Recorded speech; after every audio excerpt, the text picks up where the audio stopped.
राजधानी रांची में भव्य तरीके से दुर्गा पूजा का आयोजन होता है। कई पूजा पंडाल ऐसे हैं जो कई मैसेज भी दे रहे हैं। इसी में शामिल है रांची रेलवे स्टेशन का दुर्गा पूजा समिति, जहां पर जो पंडाल है उसमें एक कंसेप्ट बनाया गया है और मैसेज दिया गया है भ्रूण हत्या के खिलाफ और महिला सशक्तिकरण को लेकर के, और एक संदेश दिया जा रहा है कि बेटियों को बचाना है, बेटी बचाओ बेटी पढ़ाओ को जो नारा है उस कंसेप्ट को दिखाया गया है। रक्त बीज का वध माँ दुर्गा ने किया था, उसको उसके प्रतीक को सामने में दर्शाया गया है ताकि लोग समझ सके। वहीं चारों ओर जो एंट्री है, एंट्री के पास देख सकते हैं जो बेटी बचाओ जो भ्रूण हत्या होती है उसके खिलाफ संदेश दिया गया है, जो बच्चे की आकृति बनाई गई है।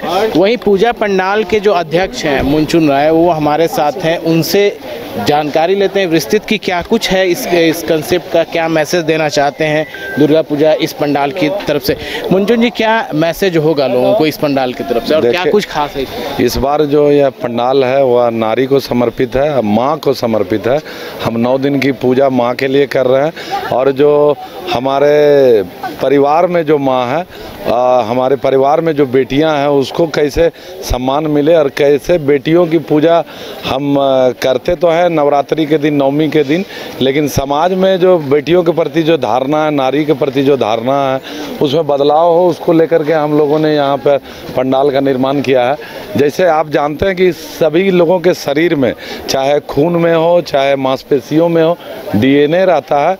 तो यह जो प्लास्टिक आकृति है यह डीएनए है जो हर एक के शरीर में मौजूद रहता है और अपने शरीर से अपने बच्चों के शरीर में रहता है। तो यह दिखाया गया कि यह जो बच्चा है यह माँ के गर्भ में है और यह संदेश देने का कोशिश किया गया कि जो बेटियों का जो भ्रूण हत्या होता है या बेटियों का जो दहेज के लिए हत्या होता है या बेटियों को अन्य कारणों से जो मारा जाता है उसको रोकने के लिए एक संदेश देने का माध्यम है। उसको हम लोग यहाँ बताएं कि समाज में जो ऐसी आसुरी शक्ति है, यह जो बनाया गया है यह रक्तबीज राक्षस है, जिसके एक बूंद से हजारों रक्तबीज राक्षस पैदा हो जाते थे, जिसका वध माँ दुर्गा ने माँ कालरात्रि का आवाहन करके किया था। यहाँ माँ काली का जीव को दर्शाया गया है कि माँ काली के जीव में ऐसे रक्तबीज राक्षसों का वध हो जो समाज में बेटियों को मारने का कार्य करते हैं। उसके अगले चरण में जब आप जाइएगा तो आप देखिएगा कि यहाँ पर जो सामने है या एक घड़ी के आकार का यहाँ पर बनाया गया है और उसमें एक ताला लगा हुआ है। अर्थात कहने का यह अर्थ है कि जब अगर बेटियाँ नहीं रहेंगी तो यह जो सृष्टि है वह रुक जाएगा और इसीलिए इसको काल चक्र हम लोग इसको बोल रहे हैं। और काल चक्र में यहाँ पर ताला लग गया है कि अगर बेटियां नहीं रही, माँ नहीं रही तो आगे क्या होगा, इसको हम लोग आगे दिखाने का प्रयास किए हैं कि अगर माँ नहीं होंगी, अगर बेटियों को मारा जाएगा तो फिर सृष्टि रुक जाएगा और यह जो संसार है हड्डियों का ढांचा बन के रह जाएगा। तो अच्छा, एक चीज़ और मुनचुन राय जी, अंदर में जो आकृतियाँ बनाई गई है खास करके वेल्डिंग से बचाने के लिए जो इस्तेमाल करते हैं वेल्डर्स, या फिर थाली या फिर अन्य चीज़ें जो लगाई गई, उसका क्या कुछ है? मतलब यहाँ आप अभी जो हम लोग खड़े हैं, काल चक्र बंद होने के बाद जो संसार की स्थिति होगी वो है।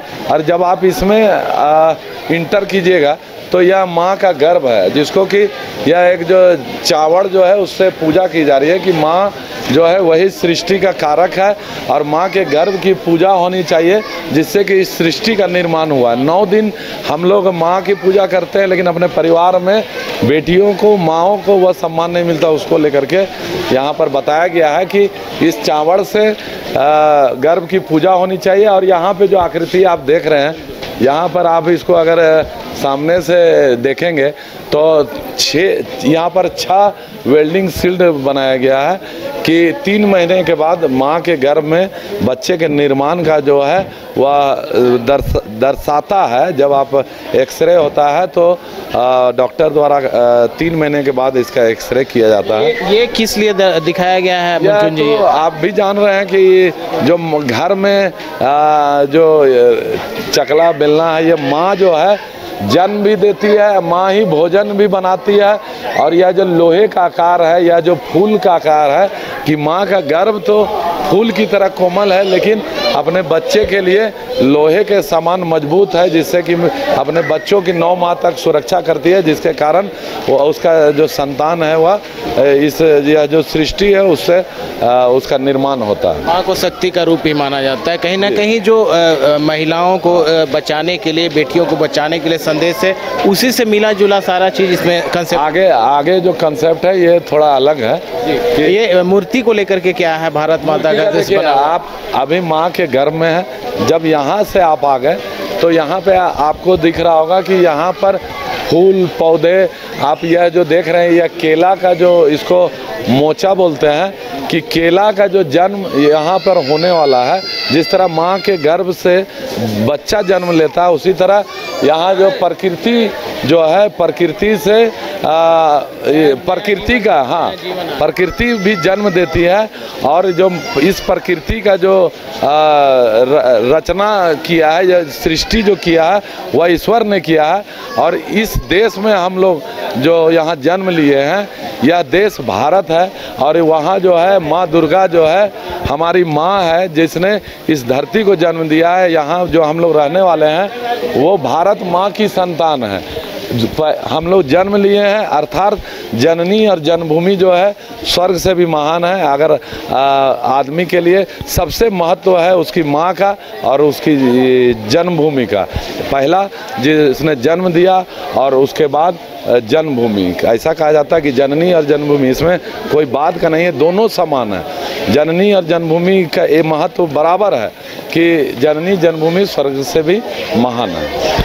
तो कहीं ना कहीं जो अध्यक्ष थे उन्होंने पूरी तरह से ये क्लियर किया कि क्या इस पंडाल की खासियत है, माँ दुर्गा को किस रूप में यहाँ दर्शाया गया है। बेटी बचाओ का जो संदेश दिया गया है, बेहतर संदेश कहा जा सकता है। सहयोगी नितिन के साथ कमल कुमार, बाइस्कोप, रांची।